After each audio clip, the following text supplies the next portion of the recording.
Check this video out.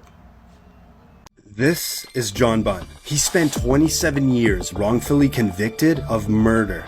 I'm an innocent man, Your Honor, and I have always been an innocent man. While living in Brooklyn, New York, Bunn was only 14 years old when he was arrested by NYPD detective Louis Scarcella. Bunn later spent 16 years behind bars and then 11 years out on parole, where he still fought to prove his innocence. Then finally, his conviction was overturned based on the wrongdoing of Detective Scarcella and the fact that there wasn't even probable cause to arrest Bunn in the first place.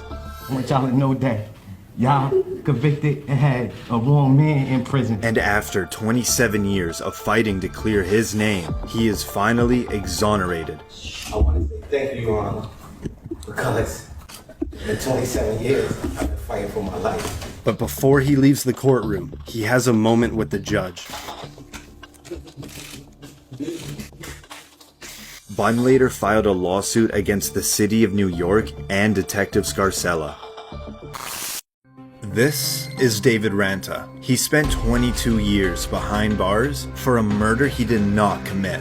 In Brooklyn, New York, Ranta was arrested by Detective Louis Scarcella. Yes, this is another wrongful conviction that's connected to Scarcella. Ranta was put in a police lineup run by Scarcella and was identified as the shooter. But decades later, reportedly, the key witness revealed that the detective had provided him with a description of whom to pick in the lineup.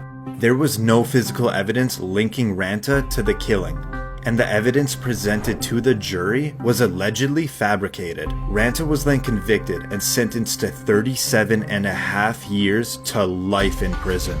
But after spending over 2 decades in prison, the former witnesses admitted that they were pressured into testifying against Ranta. And now, this is the moment his conviction gets thrown out. Mr. Ranta, to say that I'm sorry for what you have endured would be an understatement and grossly inadequate, but I say it to you anyway. The defendant's motion to vacate the judgment of conviction is granted.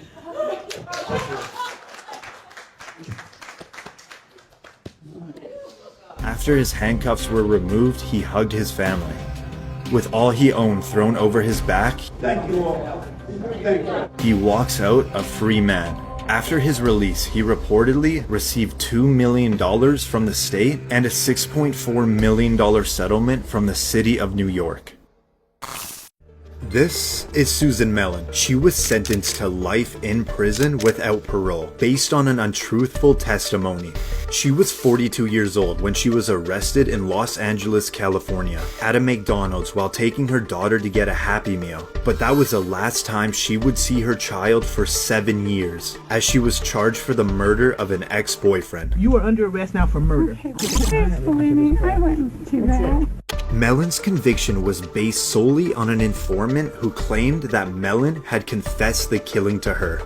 She was in prison for a total of 17 years, until the informant was proven to be a pathological liar and an unreliable witness. And now, this is the moment that Mellon's case is finally overturned. The judgment is vacated, the conviction is overturned, and as to Ms. Mellon, the case is dismissed. From tears in one moment to jumping in joy the next. When released, Mellon took her daughter to McDonald's to deliver that long-awaited Happy Meal. The state of California awarded Mellon $597,000 in compensation, and reportedly, the Los Angeles City Council agreed to pay $12 million to Susan Mellon. This is Luis Vargas. He was sentenced to 55 years to life for crimes he did not commit. Vargas was 29, living in Los Angeles, California, when he was charged with 3 sexual assaults. Based on the similar descriptions of these crimes, police concluded that it was the same person that committed all 3 attacks. Vargas was later convicted on all counts, and he spent a total of 16 years in prison until the California Innocence Project tested DNA on the remaining physical evidence and clothing from one of the victims, and it was not a match, proving that Vargas did not commit these crimes. He is in fact innocent because the evidence will show that undermines the prosecution's case. Vargas sat silently when he was exonerated from all crimes. Vargas only had one simple wish from his mother for when he would become a free man. Please buy me a big hamburger and we eat it together. Reportedly, after Vargas was exonerated, he received $886,000 in state compensation. This is Daniel Villegas. He spent 18 years in prison for a double homicide he never committed. In El Paso, Texas, Villegas was arrested at 16, where an El Paso detective reportedly threatened him with beatings and the death penalty if he did not confess. And the teenage Villegas signed a confession that was prepared by the detectives. He tried to withdraw his confession a few hours after, but by then it was too late. He was charged with 2 counts of capital murder. With the false confession being the only piece of evidence, the jury was unable to agree on a verdict. Villegas had a retrial and the jury returned a guilty verdict, and he was given a life sentence. After spending 18 years in prison, the verdict was thrown out, and Villegas remained out on bond where he got married and started a family. But now, we're in the 3rd trial. If the defendant will please stand. This is the moment that Villegas will find out if he'll go home with his family or be sent back to prison to serve his life sentence. The state of Texas versus Daniel Villegas. Verdict form B. We, the jury, find the defendant Daniel Villegas not guilty of...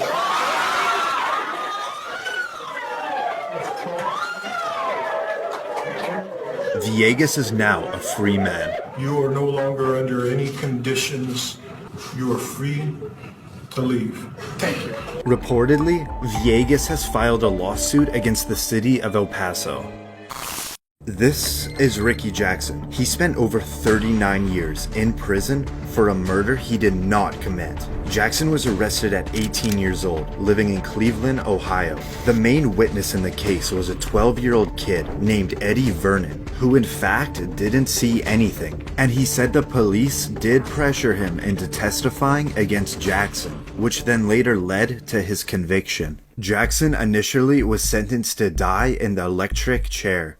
But after spending 2 years on death row, his death sentence was reduced to life in prison. Nearly 4 decades later, the now 52-year-old Eddie Vernon came forward with the truth, stating that he never saw the murder happen. Charges against Jackson were then dropped, and after being wrongfully imprisoned for 39 years, this is the moment that Jackson hears that he is free to go. Mr. Jackson, you're going to be free to go.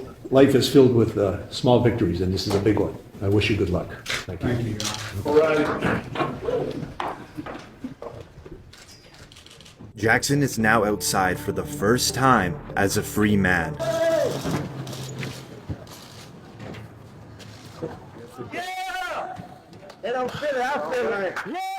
Jackson received $1 million in compensation from the state and an additional $2.65 million for lost income. This is Kirsten Lobato. She served 16 years in prison for a murder she did not commit. At 18 years old, she was charged with the brutal murder of a homeless man in Las Vegas. She was first convicted of first-degree murder, but on a retrial, she was convicted on the lesser charges of voluntary manslaughter and sentenced to 13 to 45 years. And after spending 16 years behind bars, a new hearing was presented with evidence that confirmed the actual day of the victim's death was when Lobato was 3 hours away with her family, proving that Lobato could not have possibly committed these crimes. This is Lobato outside for the first time as a free woman.